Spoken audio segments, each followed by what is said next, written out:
تھی آپ مسجد نبوی میں نماز پڑھا رہے تھے اور نماز پڑھاتے ہوئے چلنے لگے اور چلتے چلتے چلتے دیوار کے ساتھ لگ گئے، پھر پیچھے ہٹے اور ہٹتے ہٹتے ہٹتے ہٹتے مصلی کے کنارے پر آ گئے۔ جب آپ نے سلام پھیرا تو پہلی صف کے لوگوں نے تو دیکھا، پچھلوں کو نہیں پتہ چلا، یا رسول اللہ یہ کیا کیا ہے؟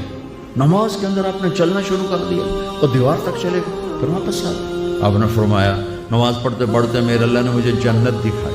میرے نبی مسجد نبوی کے مدینے کے زمین کے فرش پر کھڑے ہو کر 7 آسمان چیر کے جنت کو دیکھ رہے ہیں۔ کیا نظر ہے، کیا نظر ہے۔ اور پھر عام حالات میں بھی آپ نے سلام پھیر کے فرمایا تم لوگوں کو کیا ہوا؟ میرے رکوع سے پہلے رکوع میں چلے جاتے ہو، میرے سجدے سے پہلے سجدے میں چلے جاتے ہو، میں جیسے آگے دیکھتا ہوں ایسے پیچھے بھی دیکھتا ہوں۔ اللہ آپ کو پیچھے بھی دکھاتا تھا۔